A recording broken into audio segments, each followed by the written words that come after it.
后接着呢，他就是走了以后呢，弥勒里巴尊者把留下的酒一饮而尽，刚好更完第10，上师叫他的儿子来欢迎弥勒里巴一起回去拜见上师。宾利护说：“上师啊，我是来自拉多地方的一个大罪人，愿将生苦义3门供养上师，请求上师赐予意识于正法，愿此我即生成佛。”他的请求就是这样，他就说我的生苦义供养上师，同样上师也是要佛法跟还有他的衣服还有饮食全部都要，这3种都是要赐予他就这样请求。而且他是说他是什么地方来的，而且他是说他造了很多的业，他是一个业障深重的人。上师说罪孽深重怪不了我，又不是我让你造业的，不过你究竟造了什么罪？上师就说你业障深重，但是也是怪不了我，那就是跟我没有关系的，然后你自己造的意思，也不是我让你去造的，但是你究竟造了什么业呢？那么弥勒巴尊者详细叙述过造罪的怎么说呢经过。那上师说无论如何供养身与意是很好，那么他就上师全部听了一个，反正无论如何也是你就有供养身与意的这个想法是很好，但是衣食和正法3者不能全部给你，要么给你衣食，你去别处求法，或者传于你正法，到别处寻找衣食，2者只能选择其一。如果选择或持有正法，己身是否能成佛，主要还是依靠你自己的精进与毅力。弥勒里巴尊者说，我前来一直上师的目的是求法，衣食可以到别处去寻找。有时真子在上师那里住了几天后，南辕一带化缘去了，结果花到了21藏度青稞，其中用10藏度青稞被买了一口4角铜锅。铜锅是藏族人比较喜欢的一个锅你们去过那边的人都看到，那个是所有的这个容器里面呢就是比较珍贵的，所有红铜做的，而且是4角，就是有4个就是手可以抓的这种，这里叫4角，一种这样的铜锅梗。还有呢就是他得到了一些青稞，然后呢他就青稞里面他得到的就是青稞嘛，就是一半的青稞换了那个铜锅，为了想要他就把那个铜锅跟青稞里面要装满青稞，然后就供养给上师，这样的想法。其藏度青稞装入口袋，然后带上铜锅等回去到上师面前供养。尊者将青稞带进上师的房里，放在地上，几乎占满了整个房间。上师站起来说，你这个小伙子好大的力气，你想用手艺压死我们这些人呀？把青稞拿出去，便用脚踢他，必须将这些青稞弄到外面去。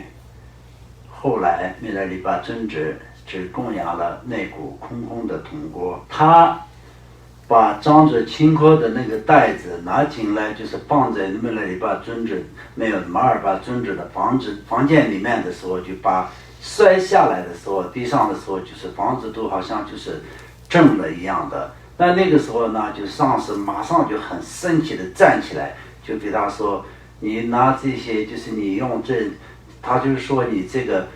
年轻人力气不小，但是你拿这些这样压着，是不是又把我的房子也倒塌，让我们都死到这里？就这样，他就是一般用脚踢那个青稞，然后就是一般骂他说必须得要马上拿出去，很生气的这样的时候，弥勒里巴尊者也是只好把青稞拿出去。只好顷刻拿出，就是说，就是那个铜锅呢，就是有放在上师的这个身边，所以就变成最后就是，供养铜锅是他成功了，但是顷刻没有供养上。他的意思就是倒到那里，然后就是把顷刻倒到桶里面要一起供养但是那个锅变成空的，最后这样的时候呢，就是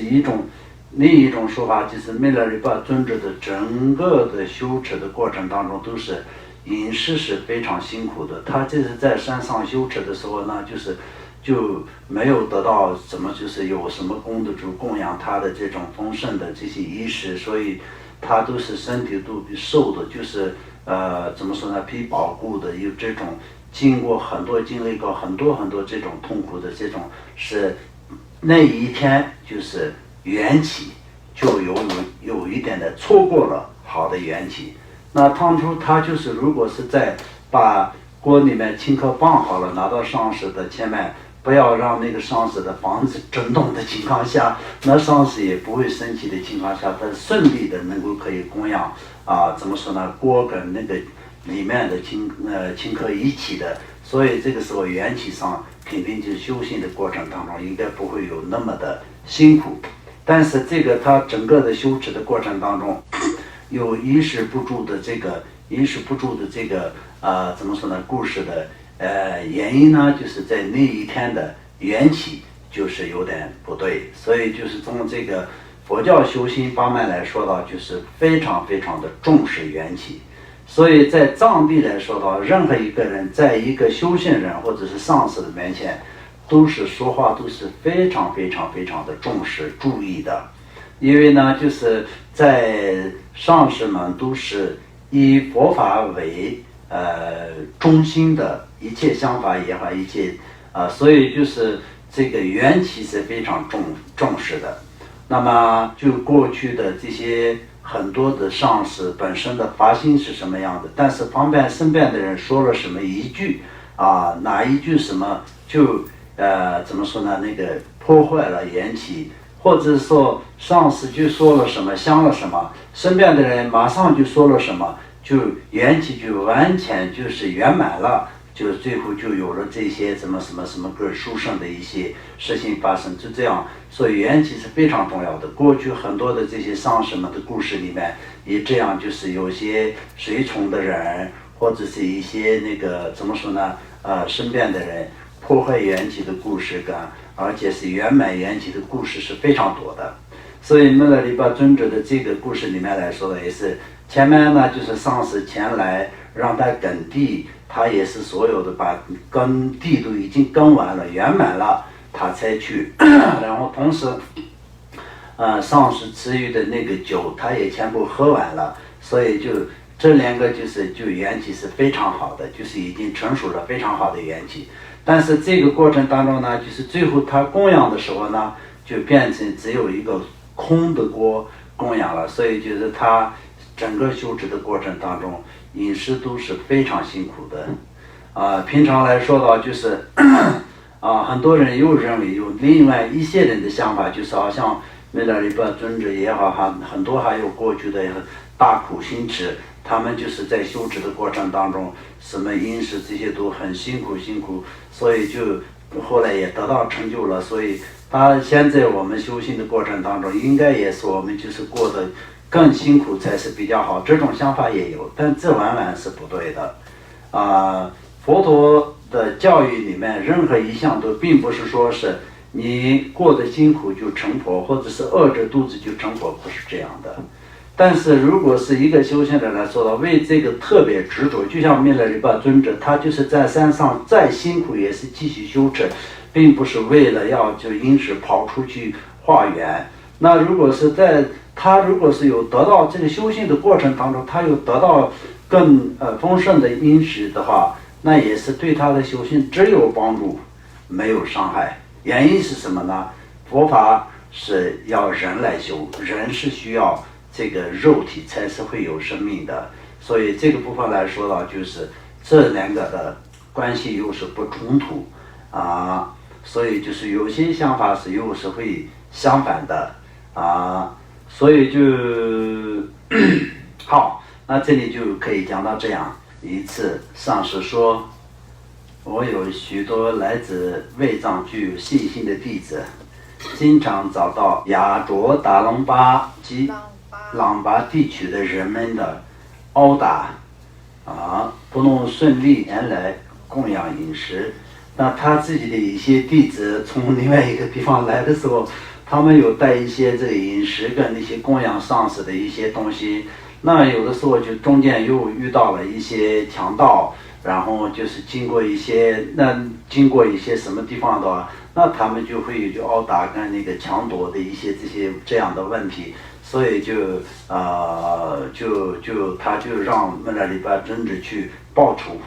所以你到那两处降一次冰雹，那也是修法。如果有效，我会传窍诀于你，传窍诀给你。于是穆拉里巴到那两个地方降了冰雹，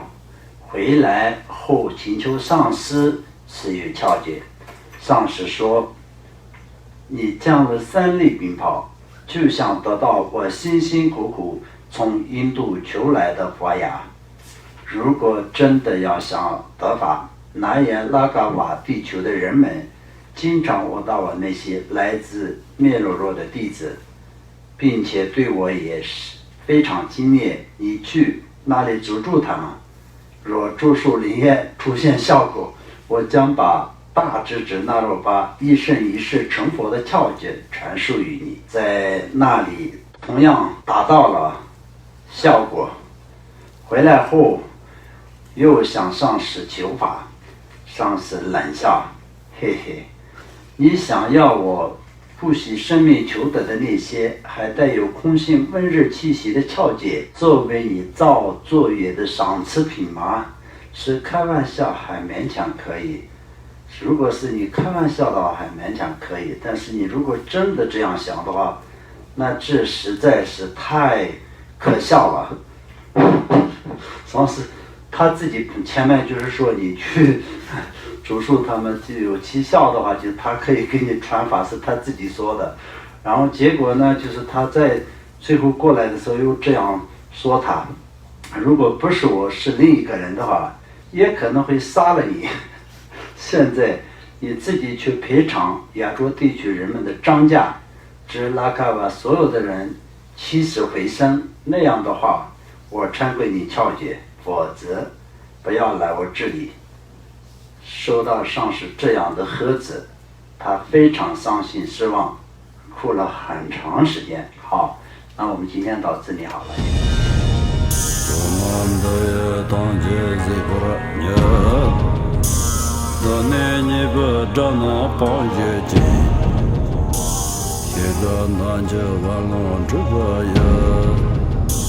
自本作人着康着